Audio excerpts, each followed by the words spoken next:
I don't wanna know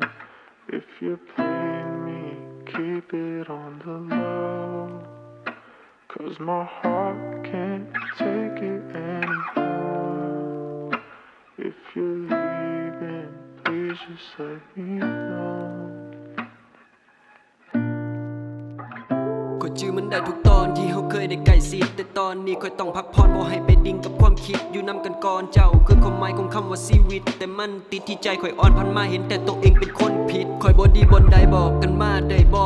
ทุ่มใจให้เจ้าจนหมดความรักที่ค่อยนั้นเริ่มก่อแต่เจ้านั้นเลือกบักนั้นให้มันเข้ามาสานต่อนี่บ่ความรักที่เทให้จะไปหรือว่ามันยังบ่พอ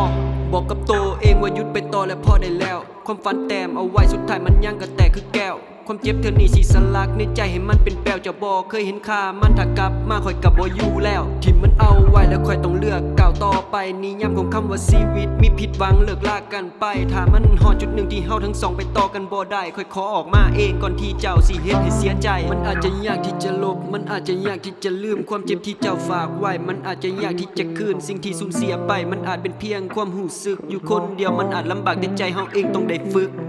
ใจที่ให้ไปค่อยคิดว่าเจ้าจะให้มันกลับมาคืนค่อยตัวเองเกินไปจนตอนนี้อาการเริ่มมึนบอกกับตัวเองว่าฮอดเวลาแล้วค่อยต้องลืมคำตอบในใจค่อยมันตอบแล้วชีวิตนี้จะบ่คืนรู้สึกบ่จะหาคนอื่นต้องพยายามไปเท่าใดทุ่มแม่งไปหมดทุกอย่างความรักสุดท้ายเสียเจ้าไปยังน้อยเจ้าเข้ามาให้แสงตอนความมืดมันบังใจความรักที่ค่อยวางไว้แต่เจ้าเลือกให้เขามาฆ่าไปค่อยถามตัวเองตลอดทุกเทื่อที่ตื่นขึ้นมา2 ปีบ่มีคำตอบบ่ดีหรือย้อนบ่มีเวลาใจค่อยมันแข็งบางครั้งมันกอบเขาเศร้าค่อยเลือกเขาปอบถนอมใจเจ้าจนความรู้สึกมันเริ่มสิ้นและซ่าคำว่าขอโทษค่อยมักเว้าออกมาแบบบ่คิดทั้งที่ตัวของเจ้าเองเป็นคนเลือกที่จะเฮ็ดผิดแต่ค่อยไปเว้ายังบ่ได้ย้อนฮักแต่บ่มีสิทธิ์จากกันไปฮอบนี่ค่อยเข้าใจดีและบ่ติดคำว่าโศกดีที่ค่อยทิ่มไว้ให้เจ้าในตอนท้ายวังบนของสังเวียนความฮักเป็นค่อยเองที่ต้องพ่ายเจ้าบ่มักคนจุกจิกแต่ค่อยรู้สึกดีที่เจ้าหายสุดท้ายก็ขาดกันไปแล้วต่อบ่ติดคือเส้นได้